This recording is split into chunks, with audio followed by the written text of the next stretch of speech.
Ya, lonjakan harga minyak mentah dunia dan LPG internasional mendorong pemerintah mengambil langkah pendek, menengah, dan panjang. Salah satu langkah yang tampaknya akan diambil adalah menaikkan harga tarif dasar listrik, Pertalite, dan juga LPG untuk menghemat APBN. Namun rencana ini dikritisi oleh sejumlah pihak yang menilai kenaikan tersebut akan membebani dan berdampak pada daya beli masyarakat.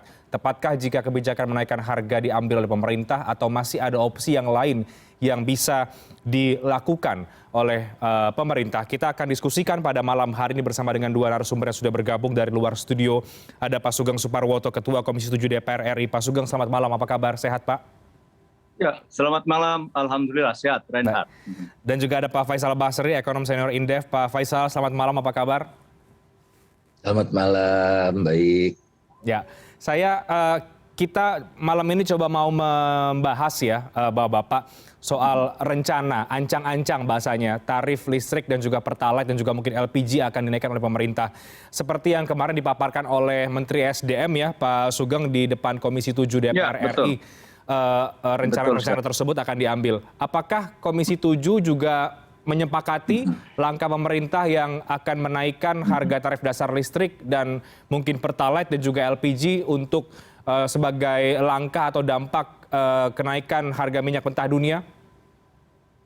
Jadi begini, bagi kami di Komisi 7 itu belum menentukan sikap perihal tentang mau naik atau tidak naik. Komisi 7 memang sekarang sudah memulai mengumpulkan data-data, berbagai indikator telah kami kumpulkan. Kenapa? Karena memang mulai tahun sidang ke depan, sekarang ini masa reses. Kita sudah mulai membahas apa yang disebut dengan asumsi-asumsi dasar nantinya yang akan menjadi penyusunan APBN. Yakni ICP, dalam waktu 3 bulan telah kita hitung juga, Indonesia Crude Price. Nah, biasanya menjadi asumsi makroekonomi kita kan lifting, ICP, dan juga subsidi dan sebagainya. Jadi begini, kita setelah menengarai, namanya APBN nantinya, ini kan segala sesuatunya akan dirumuskan di APBN, naik tidak naik.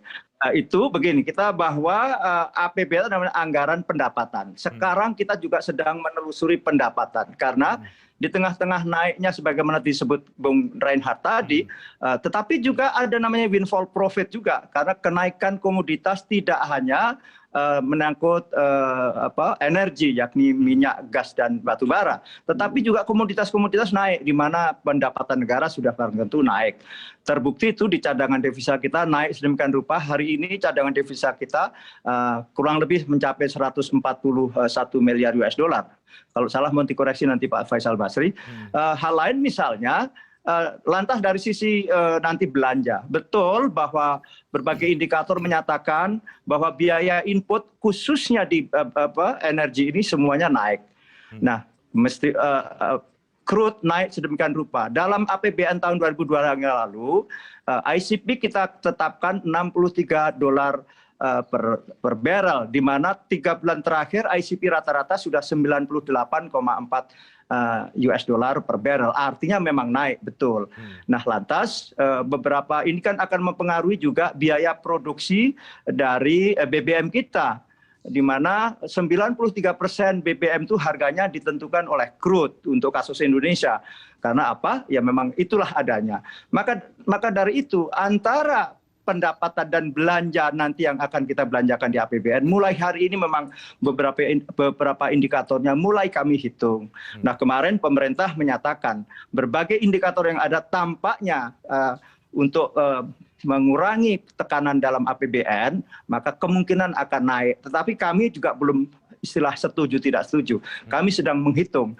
Karena di samping ada tadi kenaikan input di energi, tetapi kita juga ada windfall profit berupa pendapatan dari naiknya harga komoditas nikel, juga CPO, batu bara sendiri. Kenapa? Batu bara kita luar biasa. Kenapa? Karena kita bersyukur, kita pack, karena meskipun itu bentuknya subsidi adalah dengan DMO, Domestic Market Obligation, dan DPO, Domestic Price Obligation, sehingga harga listrik hari ini tidak terlalu melonjak pesat sebagaimana input di BBM yang crude-nya naik tinggi, karena harga batu bara GAR 4.200 yang dikonsumsi oleh PLN itu kita patok harganya yakni $70 per ton saja, sementara GAR itu kalau kita tidak patok itu harganya sampai $300 per ton. Oke. Kurang lebih hampir 4,5 kali lipatnya. Itulah yang jadi sekali lagi kami belum persoalan setuju tidak setuju. Kami sedang hitung semua. Karena betapapun kita harus perhatikan kemampuan daya beli masyarakat. Di samping memang kemampuan keuangan negara dan juga kemampuan juga BUMN yang menyandang PSO yang dalam hal ini adalah Pertamina menjalankan penugasan dari pemerintah. Nah ini harus kita hitung. Lebih-lebih apa? Kita dengar inflasi demikian luar biasa besar di Amerika sehingga Federal Reserve juga akan menaikkan suku bunganya yang belum pernah dalam sejarah dan akan per bulan akan naik terus dan itu akan berakibat besar juga. Maka semua indikator ini kami hitung dengan ketat hari ini. Yang ininya kita ingin menyelamatkan daya beli masyarakat dulu. Karena dalam keadaan krisis hari ini. Itulah, Bung. Baik, Pak Sugeng, tapi apa yang membuat Komisi 7 belum menentukan sikap? Apakah setuju atau tidak setuju? Apakah ada pertimbangan-pertimbangan yang lain?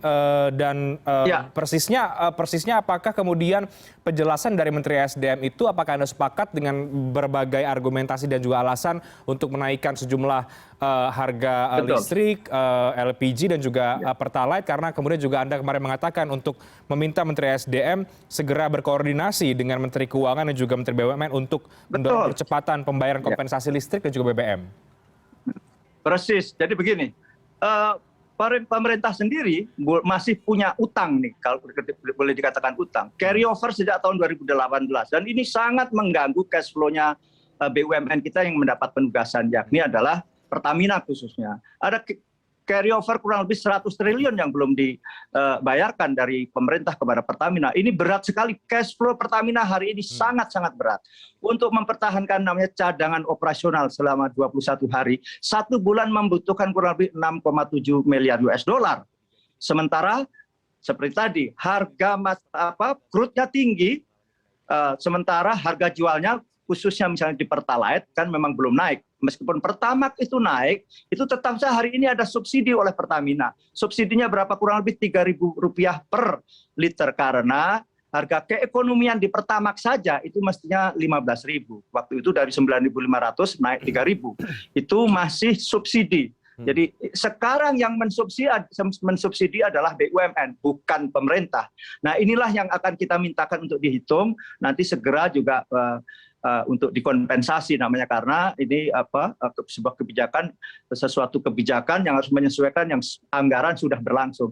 APBN 2022 untuk subsidi energi itu 154 triliun, di mana 77 triliunnya adalah untuk migas. Tetapi lebih besar gasnya sebetulnya, karena gas 3 kg kita sadar karena kemiskinan juga naik dan juga UMKM menjadi buffer ekonomi kita, konsumsi gasnya juga tinggi sehingga gas dari 7,5 juta ton di APBN 2021 naik 500.000 ton menjadi 8 juta ton.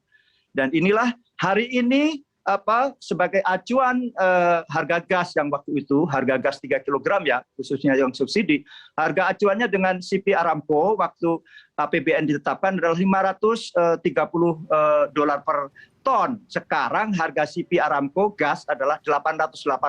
Betapa senjangnya nih harganya. Sekarang ini setiap kilogram gas 30 kg itu pemerintah mensubsidi adalah 33.000. Karena harga keekonomiannya kurang lebih 15.000, sementara dijual yang subsidi itu hanya 4.000 per kilo. Karena kan harga yang non subsidi sudah naik yang 15.000 per kilogram. Nah inilah yang semua secara ketat ingin kita hitung supaya pemerintah juga dengan kemampuan APBN-nya mampu melakukan entah itu nanti subsidi. Yang jelas tidak ada subsidi yang dicabut. Kalau toh ada namanya dikurangi saja subsidinya. Demikian juga lembaga atau BUMN yang mendapat penugasan juga cash flow-nya diselamatkan, dan juga yang jauh lebih penting adalah masyarakat tidak terbebani di saat ekonomi juga belum pulih hari ini. Oke, baik. Jadi sekarang tengah berhitung, DPR juga tengah berhitung soal kebijakan ini. Pak Faisal, hitungan Anda bagaimana? Apakah memang langkah menaikkan listrik, LPG dan juga Pertalite memang tak terhindarkan lagi bagi pemerintah dilihat dari kenaikan harga minyak mentah dunia dan juga untuk menghemat beban dari APBN sendiri, Pak Faisal, atau ada opsi yang lain sebetulnya? Ya, kalau saya ingin kita tuh serba lebih pasti ya. Jadi pemerintah itu sekarang sudah melanggar aturan yang dia buat sendiri. Jadi penyesuaian harga bulanan atau 3 bulanan itu tidak diterapkan, ya. Jadi sehingga bertumpuk gitu ya, bertumpuk bertahun-tahun. Harga listrik tidak disesuaikan dalam lebih dari 5 tahun ya. Kemudian juga BBM juga seperti itu. Nah, tak terhindarkan tiba-tiba ada perang begitu. Nah, jadi shock penyesuaiannya harus lebih berat. Nah, tugas negara itu adalah bagaimana membuat volatilitas atau gonjang-ganjingnya harga itu bisa tertekan gitu. Supaya rakyat itu sanggup untuk menyesuaikan diri dengan perubahan-perubahan yang marginal. Kemudian yang kedua, subsidi itu sekarang tidak mencerminkan yang sebenarnya, karena yang subsidi di APBN itu sebagian saja. Pemerintah tidak mau subsidinya naik di APBN, tapi tidak mau menyesuaikan harga. Datanglah istilah namanya dana kompensasi. Dana kompensasi itu menciptakan ketidakpastian buat BUMN karena pembayarannya suka-suka pemerintah. Kalau subsidi kan lebih teratur ya Pak Sugeng. Jadi Betul sekali. Bagaimanapun kita harus kembali ke disiplin fiskal. Persis. Tidak mungkin Betul ini sekali. begini saja. Nah kemudian sebetulnya Indonesia patut bersyukur dibandingkan dengan negara-negara lain yang tidak punya sumber daya alam ya. Nah, jadi Tuhan itu adil kok. Bukan nestapa saja yang kita nikmati, tapi juga ada yang windfall yang Pak Sugeng katakan tadi. Coba kalau batu bara itu, CPO kan dikenakan pajak ekspor. Betul. CPO dikenakan pajak ekspor dan bea keluar, bea sawit. Nah, batu bara ini bebas dari bea-bea. Ya. Kalau batu bara itu dikenakan 25% pajak ekspor untuk mengambil sebagian dari windfall, bukan kita rampok windfall pengusaha itu sebagian saja, itu ada tambahan pendapatan pemerintah setidaknya 125 triliun. Betul sekali. Nah, 125 triliun itu bisa digunakan sebagian untuk mengkompensasikan di sektor-sektor yang terhantam. Jadi ini negara nggak berperan kalau begini caranya. Apa gunanya ada negara? Negara kan tugasnya adalah meredistribusikan dari yang dapat windfall ke yang menderita gitu. Sehingga begitulah. Tapi proses adjustment-nya jalan terus. Nah, di negara lain yang lebih makmur dari kita, yang kurang makmur dari kita itu ada namanya dana stabilisasi. Jadi stabilization fund. Jadi tatkala kita dapat rezeki banyak, kita tidak belanjakan semua tapi kita tabung ya. Supaya kita lebih mampu menghadapi situasi paceklik. Jadi waktu paceklik kita nggak kerepotan. Nah, kalau sekarang mau dipastru ke rakyat ini lewat kenaikan karena pemerintah sudah tidak sanggup kan. Nah, ada lagi opsi. Sebetulnya kan ini rakyat yang dibebankan langsung. Kalau saya tuh ya ibu kota negara ditunda dulu kan bisa ya. Ibu kota negara ditunda 2 tahun kayak gitu, setahun kayak. Tapi yang lain-lain enggak boleh. Tapi pemerintah enggak mau kekurangan dana ya udah dipastru bebannya itu langsung ke rakyat. Nah, rakyatnya tidak sanggup karena kan berapa ya 52,8% penduduk Indonesia kan sangat miskin, nyaris miskin dan rentan miskin. Nah, ini nanti kalau yang miskinnya makin banyak, akhirnya kan dana keluar lagi untuk BLT, untuk macam-macam gitu. Nah, jadi mohon maaf kalau saya katakan pemerintah ini makin tidak disiplin dan kehancuran ekonomi satu negara itu antara lain dan terutama adalah karena pemerintahnya tidak disiplin fiskal. Oke, jadi persisnya Anda melihat tarif adjustment kenaikan ini seharusnya tidak diambil oleh pemerintah, Pak Faisal? Ya ini harus diambil karena tidak ada jalan lain, ya. Karena apa? Batu baranya tidak mau diambil pajaknya, karena ibu kota jalan terus, ya harus dinaikkan, apalagi kan nggak ada. Karena pemerintah tidak mau mengorbankan yang tadi itu, tidak mau mengganggu para oligar. Gila, batu bara tuh keuntungannya luar biasa. Ingat loh, bumi, air, dan kekayaan alam yang terkandung di dalamnya dikuasai oleh negara bagi sebesar-besar kemakmuran rakyat, bukan kemakmuran pengusaha batu bara saja. Sekali lagi, kita tidak merampok, negara tidak merampok keuntungan perusahaan batu bara, tidak. Dia windfall-nya 100, kita ambil 25, untungnya masih 70, tambahan keuntungannya masih 75. Nggak berani. Sama rakyat beraninya, ya satu-satunya hanya sama rakyat beraninya. Oke. Pak Sugeng, skema yang tadi disampaikan oleh Pak Faisal, apakah tidak pernah dibahas sebelumnya dengan Komisi 7? Ini soal batu bara juga, ini kan urusannya juga dengan Komisi 7 ini, Pak Sugeng. Betul sekali.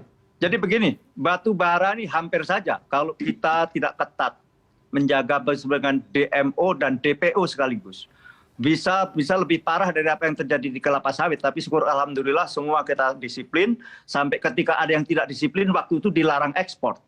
Tapi betul apa yang disampaikan oleh Bang Faisal Basri, itu memang ada hal yang lain mestinya, namanya pajak ekspor. Itu juga kita usulkan, meskipun itu wilayahnya bukan di Komisi 7, tetapi di komisi yang lain. Kami berkali-kali. Nah, lantas kami itu kemarin itu kalau tidak ada DMO dan DPO, ini jauh lebih parah. Kenapa? Dalam DMO yakni 25% produksi batubara untuk kepentingan nasional, terlebih khusus untuk PLN yang memang menyerap terbanyak. Per tahun PLN kurang lebih menyerap 130 juta ton, untuk GAR 4.200 dan sampai 4.600. Harga internasional waktu itu sudah mencapai 330 dolar per ton, bayangkan saja. Syukur kita pack dengan DPO, Domestic Price Obligation, itu 70 dolar per ton. Sehingga hari ini masih bisa murah listrik. Nah, memang PLN mendapat beban bukan dari energi primer batu baranya, tetapi dari yang lain. Kenapa? Karena ada 2,4 giga listrik, sekali lagi hanya 2,4 giga, tetapi itu mengkonsumsi kurang lebih 23 triliun untuk apa? Yakni PLTD, pembangkit listrik tenaga diesel. Itulah yang kami usulkan juga segera terjadi apa yang disebut dengan dedieselisasi, itu harus dilakukan. Karena apa? Itu memakan anggaran yang luar biasa besar. Dan itu di samping polutif tetapi juga tinggi sekali. Bayangkan total biaya energi primernya PLN itu dari 63 giga itu kurang lebih 125 triliun. Tetapi untuk diesel, tenaga diesel yang hanya 2,4 giga itu 23 triliun sendiri. Nah, inilah memang berat juga di situ karena harga diesel tinggi sekali juga hari ini harganya. Nah, hal-hal inilah, bagi listrik menurut hemat kita masih ada cukup napas karena energi primernya yakni berupa batu bara yang itu meliputi 70% sendiri pembangkit listrik kita, yakni adalah terdiri dari PLTU batu bara, itu harganya masih di 70 dolar per ton. Jadi harga DPO, Domestic Price Obligation. Jadi alhamdulillah di listrik tidak terjadi guncangan yang luar biasa. Hanya saja memang sebagaimana Bang Faisal tadi kemukakan, memang sebetulnya juga ada sebenarnya automatic adjustment ya, karena berbagai pendekatan misalnya karena inflasi dan seterusnya, sehingga tidak menjadi akumulatif seperti hari ini menumpuk betul. Memang ini beban siapa? Utamanya adalah beban BUMN kita, dalam hal ini Pertamina misalnya. Betapa beratnya Pertamina hari ini bisa dicek. Pertamina cash flow-nya sangat-sangat mengkhawatirkan kalau tidak segera ditorong, karena piutangnya terhadap pemerintah juga belum dibayar sejumlah 100 triliun tadi. Sementara harus menanggung beban kompensasi itu namanya, itu berat juga. Di gas 3 kg itu sudah hampir habis nih biaya subsidinya, karena besar sekali biayanya seperti saya kemukakan tadi. CP Aramco sebagai barometer harga gas sekarang, kita itu sudah 880, padahal kita patok waktu itu di APBN adalah 534 saja. Ini kan senjang sekali. Nah, inilah yang terjadi. Sehingga kita semuanya sepakat, pertama tetap bagaimana kebutuhan masyarakat harus dipenuhi. Karena memang pasca COVID melanda ini tiba-tiba demand energi juga tinggi sekali, khususnya di BBM dan gas. Kenapa? Kita tahu seluruhnya tambang-tambang beroperasi maksimal ini. Semua, sehingga terjadi kebocoran solar subsidi itu tinggi sekali juga utamanya di wilayah-wilayah yang banyak tambang. Ini yang memerlukan pengawasan lebih. Nah, di samping itu juga permintaan terhadap BBM yang lain juga sangat tinggi. Sehingga dalam rapat kemarin untuk mengamankan dulu stok dan stok operasional 21 hari tadi, kita naikkan stoknya. Untuk Pertalite misalnya ditambah sampai 5, juta kiloliter, 5,2 juta kiloliter, sehingga totalnya menjadi sekitar 29 juta kiloliter dari 24 juta kiloliter. Dan ini agar apa? Ketersediaan harus ada, karena ini justru akan menunjang pertumbuhan ekonomi yang ditengarai sudah sampai tingkat mungkin 5,2% pertumbuhan kita, dan ini membutuhkan energi besar. Nah, di listrik juga demikian. Kita listrik tetap harus kita tahan dengan kemampuan masyarakat yang belum pulih, dengan tadi di harga primer batu bara. Energi primernya adalah dengan DPO, domestic price obligation, dengan $70 per ton. Jadi sementara masih aman di PLN, tetapi yang babak belur betul sekali lagi, Pertamina harus kita selamatkan, karena cash flow-nya tinggal kurang lebih 4-5 bulan saja untuk mempertahankan, untuk survival. Saya kira itu. Oke, baik Pak Faisal, Pak Sugeng, kita break dulu, nanti saya akan ke Pak Faisal untuk kemudian juga menggambarkan bagaimana dampak dari kenaikan ini kepada masyarakat. Sekali lagi sebagai sebuah gambaran, jika satu saja yang naik, katakanlah listrik begitu, ini seberapa besar dampaknya, apalagi kalau kemudian tiga-tiganya seperti kita bedah rencana Menteri SDM dalam jangka pendek, menengah dan juga panjang. Seperti apa ini akan dibebankan kepada masyarakat? Kita bahas nanti usai jeda, kami akan segera kembali.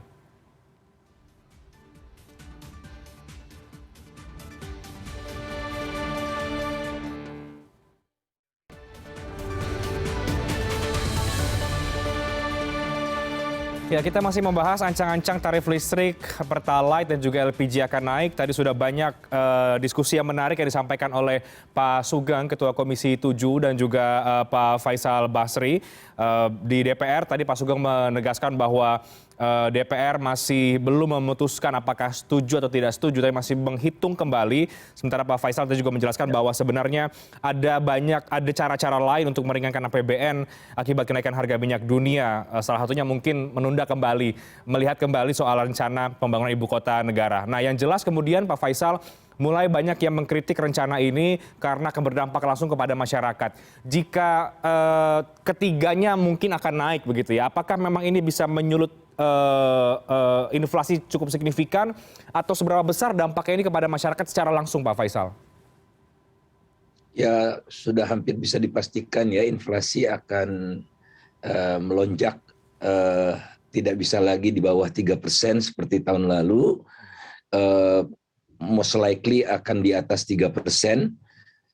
April ini pembukaannya nih, jadi April ini kan sudah terjadi kenaikan, dan saya duga April ini akan mendekati 5%, gitu, di atas 5% begitu. Dan ini kalau mengakselerasi terus, ditambah babak kedua kenaikan BBM, akan luar biasa ya. Nah, sekali lagi kan ini kita harus belajar deh. Kalau bangsa ini nggak belajar ya jadi repot. Nah, jadi tidak terhindarkan karena apa? Kalau kita pakai data Pak Sugeng tadi ya, Pak Sugeng ya, 29 juta kiloliter kali subsidinya 5.000 itu Pertalite udah 145 triliun itu saja.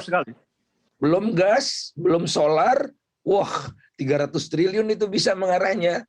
Mirip seperti yang diwariskan oleh pemerintahan Pak SBY yang pada akhirnya diputuskan oleh Pak Jokowi dengan kenaikan itu. Tapi Pak Jokowi melakukan itu hanya sekali.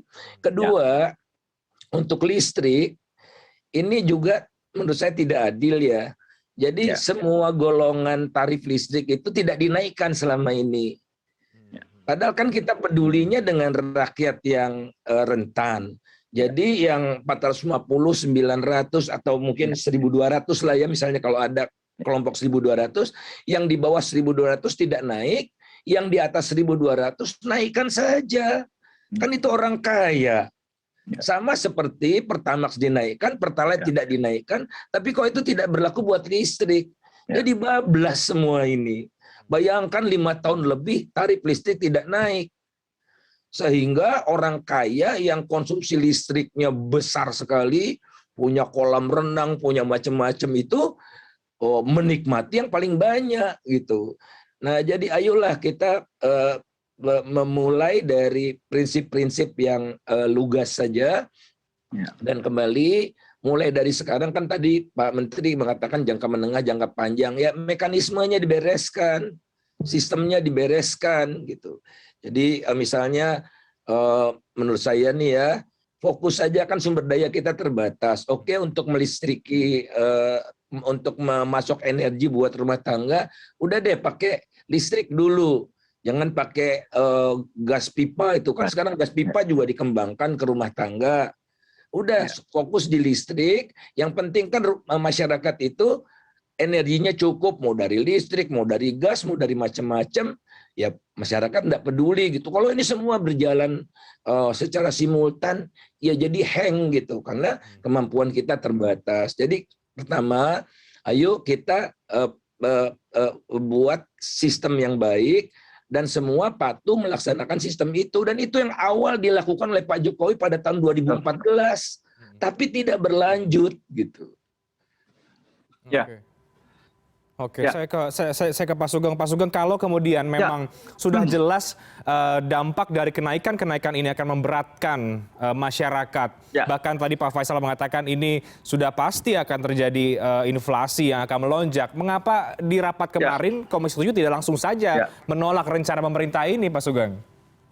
Begini, nggak bisa juga Pak Sugeng. Dikemukakan Bang Faisal tadi bahwa apalagi sekarang ya masih berlakunya namanya Perpu ya. Ini kan pemerintah itu sekarang bisa menetapkan apapun tanpa persetujuan DPR. Itu ya dari esensi aturannya. Tetapi kita semuanya tetap menggarisbawahi bahwa kita masih berhitung. Di samping adanya beban dari sisi belanja, tapi pendapatannya juga naik gitu loh. Ini yang sedang mau kita kita coba kalkulasi sehingga menjadi nanti apa yang disebut dengan pagu indikatif. Kami sedang nanti mulai bulan depan ketika kita masuk masa reses, sehabis masa reses ini, kita akan mulai dengan pagu indikatif. Berbagai indikator akan kita kumpulkan sehingga kita akan berkesimpulan. Kemampuan APBN kita ini apa? Kita punya pendapatannya dari sisi pajak maupun non pajak kita hitung kira-kira berapa, lantas belanjanya itu apa saja, maka kita bikin skala prioritas. Apa kalau harus subsidi kepada siapa, maka betul kata sampaikan Bang Faisal Basri tadi, kami juga akan bikin skala prioritas, terlebih-lebih apabila nanti memang namanya APBN itu tidak semata-mata ditentukan oleh, tidak harus mendapat persetujuan DPR, ini kan Perpu ini. Jadi hari ini praktis dalam soal APBN, DPR agak lemah memang, tidak punya hak budgeting, dan itu memang sudah disepakati karena memang waktu itu situasi krisis. Tapi betul bahwa di listrik PLN nampaknya memang harus dinaikkan, kita sepakat, karena memang sejak Juli tahun 2017 itu ditetapkan adanya namanya ATA, Automatic Tarif Adjustment. Jadi memang setiap triwulan sekali itu ditinjau kembali, bisa dinaikkan, khususnya adalah BBM, tarif listrik yang non subsidi yang di atas 900 kilowatt jam langganan kita. Nah, sekarang sudah sekian waktu tidak pernah di-adjust kembali sehingga secara akumulatif menjadi senjang sekali. Nah, hal-hal ini yang juga kita bahas sedemikian rupa agar pemerintah disiplin dalam hal kebijakan, khususnya menyangkut tarif ini, karena penting menyangkut hajat hidup orang banyak energi itu. Sekarang menyangkut tentang keadilan, energi sudah menjadi bagian dari keadilan kita, tidak semata-mata itu ada tidak ada, tetapi aspek keadilan juga menjadi penting. Nah, apa yang menjadi pelajaran dari ini semuanya? Menurut hemat kita di Komisi 7 ini menunjukkan bahwa memang fosil kita sudah sangat rentan. Fosil yang terdiri dari minyak, gas, dan batu bara. Kita sudah sangat-sangat rentan. Selain memang volatilitasnya tinggi dan juga polutif. Maka dari ini semua memang kita sudah seharusnya kita segera mempersiapkan untuk masuk energi baru terbarukan, di mana dengan energi fosil yang sekarang tinggi, energi baru terbarukan sekarang sudah relatif murah dibandingkan dengan energi fosil. Misalnya kalau tidak disubsidi, pembangkit listrik tenaga uap batu bara itu sekarang disubsidi besar sekali karena kita kunci harganya di DPO tadi, domestic price obligation. Kalau kita harga lepas tidak kita di pack itu udah 5 kali lipat dari harga sekarang. Dan itu dibandingkan PLTS misalnya yang beberapa waktu lalu masih dianggap mahal, sesama base load 24 jam nyala terus. Dan sekarang sudah lebih murah bahkan PLTS sekaligus dengan baterai, dengan harga energi batu bara hari ini tentunya. Jadi sekali lagi ini mengajarkan kita semuanya, segala sesuatu krisis, bagaimana tadi Bang Faisal katakan, ada juga hikmah yang kita bisa petik. Disinilah mulai kita masuk ke energi baru terbarukan yang sekarang sudah mulai murah dengan fosil yang volatilitasnya sangat-sangat tinggi dan memang polutif. Kita sudah masuk Paris Agreement yang kita sudah ratifikasi menjadi Undang-Undang Nomor 16 tahun 2016 dan kita berkomitmen untuk menekan karbon dan sebagainya. G20 kita juga presidensi G20 adalah transisi energi. Nah ini juga kita harus memulai itu. Tetapi apa yang di hadapan kita harus kita selesaikan masalahnya. Pertama adalah bagaimana masyarakat tetap bisa mendapatkan energi dengan affordable, mudah didapat dan terjangkau secara harga. Ini yang juga sedang kita rumuskan. Terjangkau itu pasti ada beban di situ yang harus dipikul oleh siapa? Mestinya kalau dalam subsidi adalah yang memikul adalah negara. Karena BUMN yang ditugaskan, yakni dia juga kena undang-undang BUMN, dia sementara harus untung misalnya. Nah ini kan sesuatu yang sifatnya anomalis yang kita juga harus cermati secara sungguh-sungguh. Oke, baik. Baik, Pak Sugeng. Jadi menurut Anda realistis switching dari menuju ke energi baru terbarukan itu, Pak Sugeng? Energi baru terbarukan bukan pilihan, justru malah keharusan. Kalau kita mau selamat, tidak ada jalan lain kecuali masuk di sana. Terlebih dengan teknologi yang semakin murah dan sebagainya, sekarang sudah mulai compete ya harganya. Terlebih-lebih sekali lagi, fosil sangat volatilitasnya sangat tinggi. Dengan misalnya di tenaga surya, base load hari ini itu bisa harganya kurang lebih hanya sekitar 19 sampai 18 sen dolar saja. Itu sudah 24 jam. Sementara kalau dengan batu bara hari ini dilepas harga pasar, itu sudah kurang lebih hampir 50 sen dolar, udah setengah dolar, karena sudah 5 kali lipat dari hari ini. Jadi mahal sekali sebetulnya batu bara pun hari ini PLTU batu bara kalau tidak disubsidi dengan DPO, domestic price obligation. Oke, Pak Faisal, Anda sepakat dengan yang disampaikan oleh Pak Sugeng atau ada pendapat yang lain, Pak? Oh sangat sepakat. Jadi contohnya Vietnam kok tidak babak belur ya? Karena Vietnam kalau saya tidak salah, tolong koreksi Pak Sugeng ya, sudah 40% pengadaan listriknya itu dari surya. Jadi mau harga minyak $300 dia nggak peduli. Betul. Karena tenaga surya. Jadi tidak dipengaruhi oleh gejolak internasional. Nah ini juga kan ini hikmah buat kita, sudah dimulai sih memang. Ya, dari Timur Tengah itu kan sebentar sudah mulai produksi barangkali oleh PLN, tapi perlu ada percepatan kan. Betul. Jadi kita makin lama makin sadarlah bahwa memang rada lama. Nah sekali lagi pemerintah itu menganggap kan katanya dana untuk transisi energi itu mahal sekali. Saya bilang tidak. Jadi energi fosil membiayai transaksi energi. Sumbernya itu ya dari batu bara itu, gitu loh. Jadi nah tinggal memang masalahnya di batu bara kok di mana-mana alot bener. Kalau nanti akhirnya tidak ada DPO, tidak ada DMO, jadi kita kenakan aja pajak ekspor 25%. Kalau masih tinggi juga kita naikkan 50%. Itu niscaya jauh lebih besar daripada DPO dan DMO. Semua happy gitu. Jadi sekali lagi saya melihat negara ini kurang hadir dalam menyelenggarakan kebijakan energi nasional, dan mohon juga dikawal Mas Sugeng. Ya. DME ini ya, kita kan mau menyelesaikan LPG ini dengan DME. Betul. Nah, kajian-kajiannya itu tidak transparan.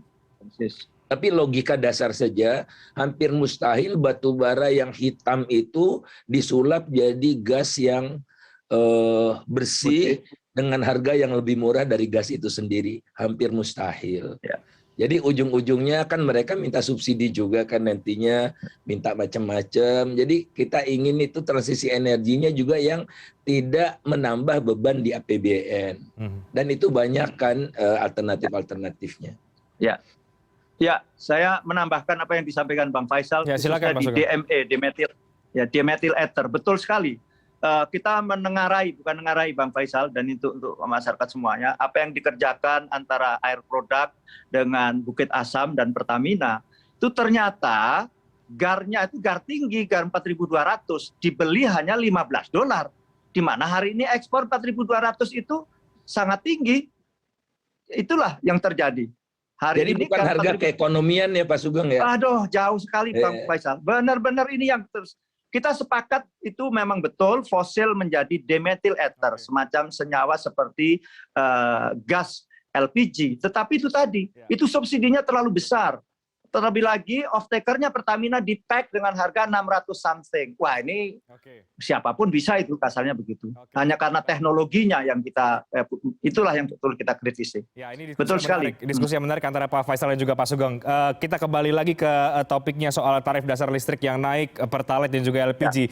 Jadi Pak Sugeng, persisnya dari Komisi 7 apakah kemudian bisa menyampaikan bahwa memang apakah ini memang benar-benar akan naik atau seperti apa? Nah, kalau kemudian ini akan naik tentu akan ada gejolak di masyarakat. Sekarang pun sudah mulai ada gejolak. Apa yang akan menjadi perhatian dari Komisi 7 di rapat berikutnya dengan Kementerian SDM, Pak Sugeng? Ya, jadi begini, nampaknya naik tidak bisa dihindarkan, sebagaimana disampaikan Bang Faisal. Hanya naik berapa? Itu yang benar.